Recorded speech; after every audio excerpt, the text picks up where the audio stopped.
Cette nouvelle virée de l'été nous emmène aujourd'hui à La Roche-sur-Yon. Au programme, du cheval, ou plutôt de la calèche pour Hervé, de la Maison de la Renaissance jusqu'au magnifique théâtre de la ville.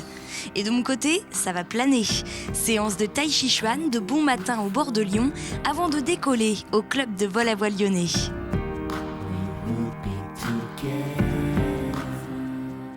Quand on pense à La Roche-sur-Yon, on pense forcément au haras national, au haras de la Vendée également, puisque le département de la Vendée est le deuxième département en matière d'élevage de chevaux. On va donc faire le tour de La Roche-sur-Yon sur un cheval. Il y a plein d'animations d'ailleurs qui sont proposées tout cet été par le haras. Bonjour Laurent. Bonjour. Qu'est-ce que c'est que ces deux chevaux monumentaux? Des percherons. Des percherons, ça vient d'où ça? Du Perche. Oui, c'est pas bête. En avant pour la balade. Marchez, Oui, j'avais les dit gars. qu'on allait aller sur un cheval, en fait, c'est sur des chevaux, quoi. Ils sont énormes. Rustique le gris, Ouais. 10 ans, et Toutoun le noir, 8 ans. Allez, bébé, et ne regarde pas par terre. Pourquoi vous regardez par terre? Moi, je qui regarde souvent les ombres, tout ça, ça l'inquiète au départ. D'accord. Ah, mais vous les connaissez carrément bien. Un petit peu quand même, parce que c'est des chevaux qui font partie de l'école d'attelage. Et donc, tout l'été, on organise des balades. Le haras organise des balades. Donc, en partenariat avec la ville de La Roche-sur-Yon, Ouais. il y a un cheval qui est en permanence... C'est pas celui-là, d'ailleurs. Non, c'est un cob normand qui s'appelle Pharaon. Alors, le cob est un cheval beaucoup plus léger, avec un peu plus de sang. D'accord. Là, c'est vraiment... sang Ouais, un De peu plus tempérament. de tempérament, un peu, légèrement plus nerveux. Allez, les gars. Ces balades, elles sont pour combien de... Elles sont pas sur cette charrette, déjà? Non, Enfin, sur cette charrette. sur cette voiture, d'attelage. Pardon. On Cette parle voiture. toujours de voiture d'attelage, D'accord. de voiture hippomobile. Et alors, ce qui est bien, c'est que les chevaux respectent les feux rouges. Ça aussi, ils comprennent? Ça, vous les avez habitués à ces Ils sont bruits-là? habitués à ces bruits-là, ils savent que quand on roucoule, Ouais. c'est pour C'est ça ça que dans arrêter. le cadre professionnel, rassurez-moi. Allez, les gars. Alors, avant de retourner à la Maison Renaissance, où on va voir William Chevillon, qui est historien local, amateur, très jeune, vous allez voir. Moi, ce que je vous propose, c'est de retrouver Alix. Alors, elle est aussi dans un univers très paisible, vous allez voir. Je crois qu'elle essaye le tai chi. Découverte avec, sans aucun doute, une professionnelle.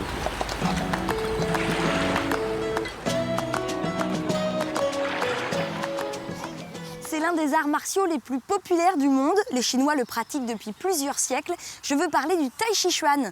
À La Roche-sur-Yon, l'association Les Tournesols le pratique régulièrement, en plein air, comme ici, au bord de Lyon. Les séances sont ouvertes à qui le veut. Je vais me joindre au groupe.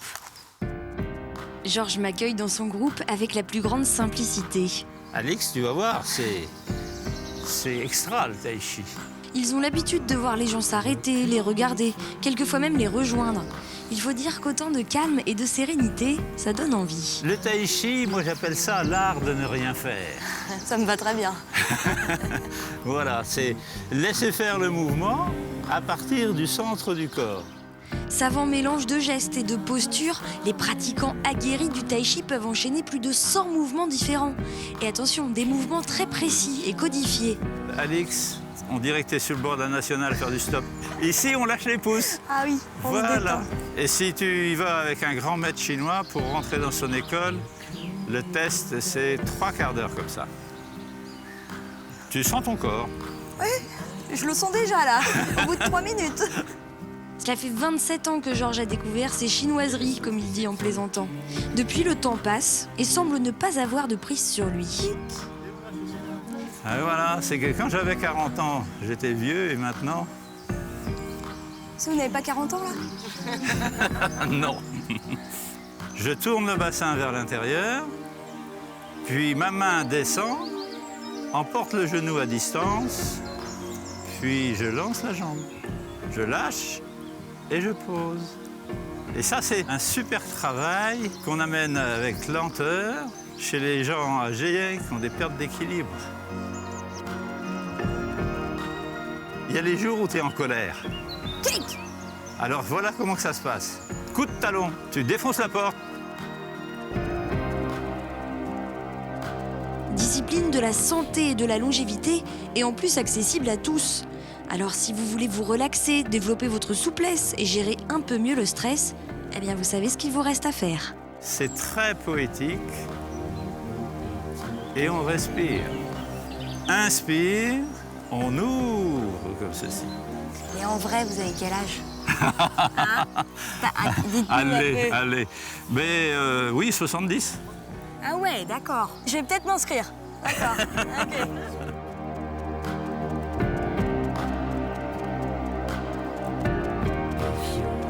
Bon, il est tôt quand même, on va prendre un croissant, un petit café, puis on se retrouve tout à l'heure.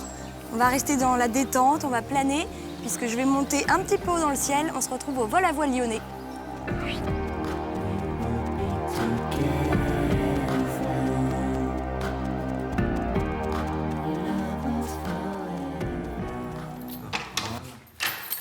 Alors, l'histoire de cette maison en un mot, William.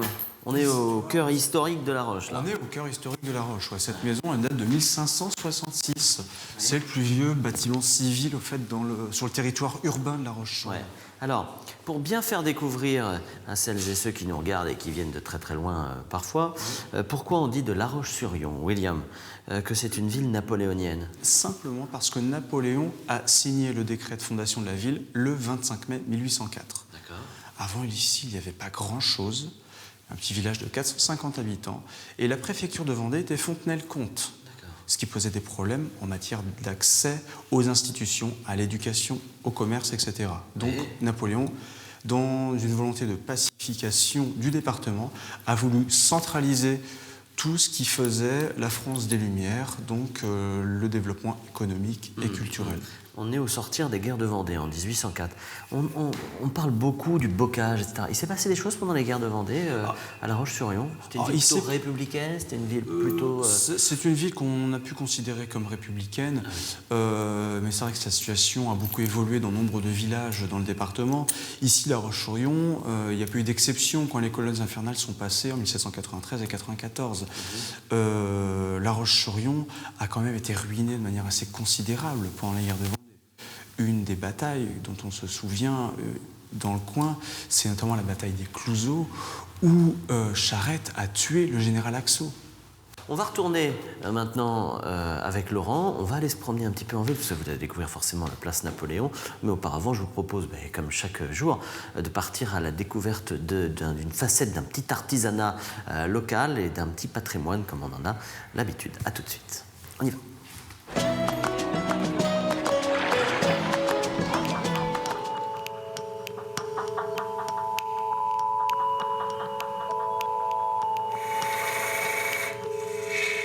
Parallèlement à son activité d'ébéniste, Sébastien Panis est tourneur d'art depuis plus de 10 ans. Il allie cette technique que l'on réduit souvent à la réalisation de pieds de chaise ou de pieds de table à la sculpture. Aujourd'hui, ne faisant qu'un avec son tour, il développe un univers très personnel, reconnaissable d'un coup d'œil. Le tour me permet justement d'une façon géométrique d'orienter la pièce de vraiment différentes manières. C'est vraiment une autre vision, une autre dimension, je dirais, qui permet vraiment d'aborder le tournage sous des angles qu'on ne pourrait pas aborder si on n'avait pas le tour, en fait. Le résultat, ce sont des sculptures d'une finesse étonnante où s'entremêlent formes organiques et géométriques, chaque pièce faisant un peu plus oublier les difficultés techniques auxquelles il s'est confronté.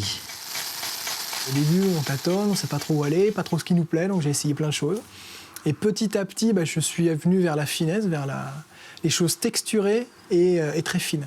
Donc c'est comme ça que j'ai développé une certaine technique, parce que j'ai pas fait d'école d'art, j'ai juste mes bases d'ébéniste.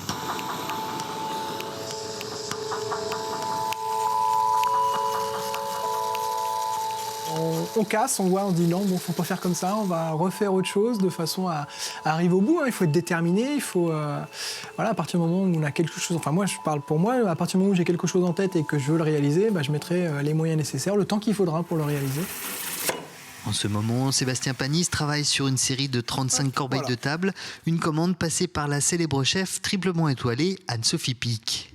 C'est totalement valorisant, vraiment motivant, parce qu'en plus, c'est apparenté à de la gastronomie haut de gamme. C'est vraiment une passerelle entre les deux, entre les matières naturelles pour la cuisine et les matières naturelles pour la sculpture.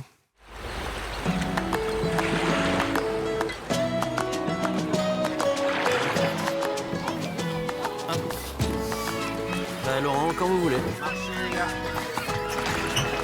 là. C'est intéressant parce qu'ici on se situe à un endroit où jusqu'en 1810 il y avait une grande porte en pierre qui permettait de faire l'entrée en fait, dans la forteresse de La Roche-sur-Yon, qui est une grande forteresse de 5 hectares. Donc là, tous les bâtiments qu'on a ici, il faut imaginer quand même qu'il y a un grand vide, les remparts de ce côté-là, un grand ravin ici et de l'autre côté. Et ici, un prieuré, quelques petits éléments, voilà. On dit souvent que la Roche est un peu le parent pauvre en fait en termes de tourisme sur le département. C'est vrai que le tourisme ici est quelque chose de très nouveau. Ouais. Donc il y a les animaux de la place Napoléon, il y a le centre moto, il y a le musée du chocolat. Et donc il y a des choses qui viennent de se créer, qui développent un peu le tourisme. Après, c'est vrai que sur le plan de l'architecture, le plan du patrimoine et de l'urbanisme, on a une lecture ici qui va être différente d'ailleurs, quoi. Il y a beaucoup de villes où on va arriver, on va être émerveillé tout de suite. Ici à La Roche-sur-Yon, il faut déjà entrer dans une démarche de réflexion. Faut aller chercher Les éléments d'émerveillement sont là partout. Le problème, c'est qu'on les a pas comme ça juste en regardant, quoi. Il faut comprendre un peu la ville, quoi. On a une ville qui est faite pour l'homme, donc vraiment des éléments qui répondent à ce dont avaient besoin les habitants. Quoi. Napoléon est venu ici une fois déjà. Ouais, Napoléon, en fait, il est venu ici en 1808, en fait, à l'auberge qui est juste au niveau du passage sur la place Napoléon, ici, à côté de la mairie. Napoléon, bon, il est resté en gros 7 heures à La Roche-sur-Yon, pas plus. Ah oui, ah bah d'accord. Non, mais ça a été un peu compliqué ce passage, c'est-à-dire il revenait d'Espagne, la campagne d'Espagne se passait pas trop bien, et puis il débarque sur place, il se rend compte qu'il n'a pas donné assez d'argent pour construire la ville nouvelle, quoi. Et c'est vrai que c'était assez compliqué de se rendre compte vraiment comment on construisait une ville quand on était tout le temps en campagne militaire ou à Paris, quoi. C'était tout à fait complexe, quoi. Alors ce que je vous propose maintenant, c'est de retrouver Alix, parce que nous, on est pépère, tranquille, depuis tout ce temps, mais j'ai comme le sentiment que mademoiselle a envie de s'envoler. Donc on la retrouve, et puis après, avec William, on sera au théâtre municipal, qui est aussi une belle pièce d'architecture à La Roche-sur-Yon. À tout de suite.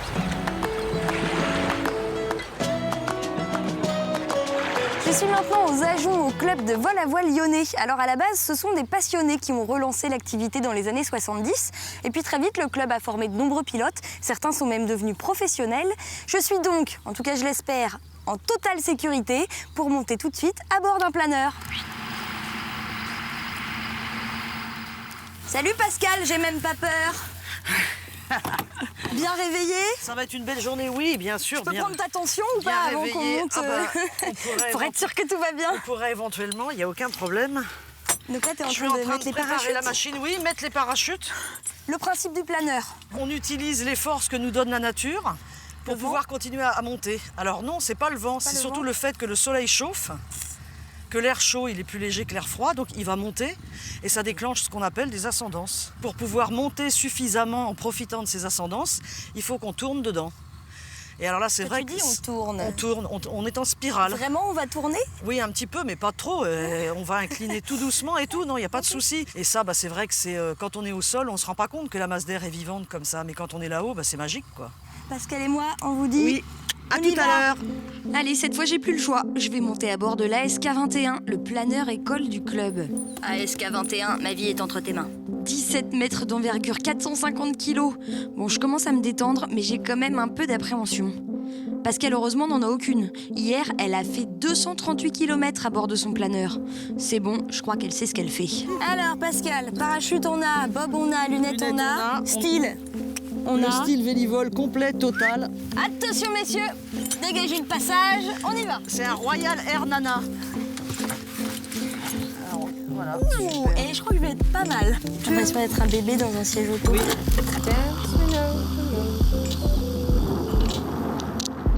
About the dip of the world, though the words are true, the state is all news. Right Alors là, ça fait un peu de bruit parce qu'on a 120, 130 km/h derrière lui. Et tu vas voir que quand on aura lâché, ça sera beaucoup plus génial. in your arms, I can't feel it, but Ok, donc là, Pascal, on vient de larguer le câble. Je viens de larguer le câble, oui. Donc, Très bien. Voilà, autonome, seul dans le ciel et tranquille. Entre femmes. Entre femmes dans un beau planeur. Excellent. Femmes qui sont assez rares dans le club. Oui, trop rare, je dirais. Parce qu'en plus, il n'y a pas de raison. Une fois qu'on est dans un planeur, on est un pilote, point final. Donc homme ou femme, jeune ou plus vieux, on est un pilote. Donc avis à toutes celles qui ont envie Avis à d'essayer. toutes celles, oui, venez. Voilà. Venez nous rejoindre. En plus, c'est le plaisir total. On est bien. On est bien. C'est vrai qu'on est pas mal finalement à 1000 mètres d'altitude à chercher les courants chauds. On avance à une centaine de km/h quand même. Et j'ai même plus peur. Non, franchement, je vous conseille le vol d'initiation. Il coûte 80 €, mais ça les vaut. Baby's gone. Do not Allez, c'est l'heure de la descente. On a sorti les aérofreins. Je sais pas si vous les voyez là.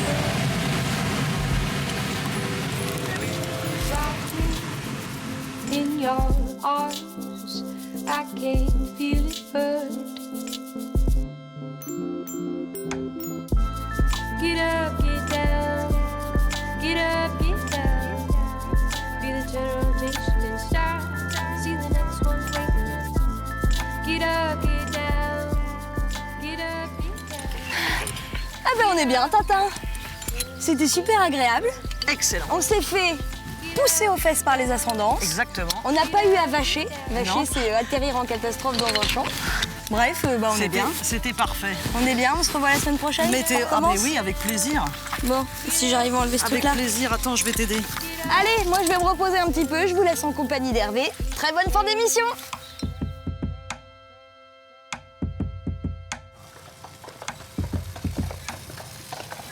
Gary Volant, ouais, c'est ça. Salut Laurent.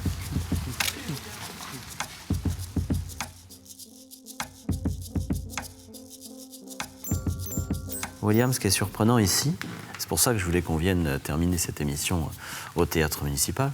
D'abord, on est obligé de parler tout bas. On a l'impression de respecter le lieu. Et on est dans un autre monde, quoi. C'est un autre univers, et puis c'est une autre époque, quoi. Ouais, puis déjà, ça n'a rien à voir par rapport à l'extérieur, quoi. Ouais, On c'est n'imagine fou. pas quand on voit les colonnes, c'est austère. Cette salle avec ses dorures, ses peintures, cette coupole, ce lustre, c'est impressionnant, quoi. Ah ouais. Et alors, ça a été rénové en 2005, comme à l'époque, Ça a du été mieux rénové. possible. Ça a été rénové en 2005, enfin, restauré en 2005, un peu dans le style des années 1880. C'est les années de la première grande campagne de restauration du théâtre. D'accord. Sur le décor d'origine, il n'était pas question de le reconstituer, on ne sait pas trop ce qu'il y avait. C'était D'accord. assez sobre, c'est sûr, mais on n'a pas trop d'éléments. Et alors, pour terminer, ce lustre et ces peintures. Alors, ce lustre et ses peintures. Alors, le lustre, Oh là là. lui, le lustre, il n'est pas d'origine. Hein. Il date de 2005. On l'a reconstitué à partir de plans qui sont conservés aux archives municipales. Donc, le lustre a probablement existé, donc un système de lustre avec poulie, avec des lampes qui étaient extrêmement modernes pour l'époque. Et le lustre valorise très bien cette coupole. Cette coupole, donc, qui comporte plusieurs toiles marouflées dans des caissons. Donc, qui représentent les muses de la comédie, la tragédie, etc. Extra. Et les peintures, pour la petite anecdote, elles sont de Georges Levrault, qui est un Oui. peintre pas connu, mais que les Nantais connaissent plutôt bien, parce que ce peintre a peint les décors de la brasserie La Cigale, place Gralin. Ah oui, place Gralin à Nantes. Très bien. Merci William, merci de nous avoir fait partager tout ça. Vous avez vu, Alix et moi, c'est le mariage de la carpe et du lapin pendant que madame monte au ciel ou se prélasse en faisant du tai chi. Eh bien moi, je fais de l'histoire et du patrimoine. Chacun y retrouvera ses petits. On se retrouve demain pour un autre numéro des Virées de l'été. Regardez ce qui vous attend. Demain à Moutier, Hervé découvrira la vie de château, celui de la Cantaudière, qu'il a d'ailleurs trouvé très beau, puis celui des aventuriers à Avrier. Il rencontrera également une rempailleuse pendant que j'irai tester le water jump d'Indian Forest. À demain.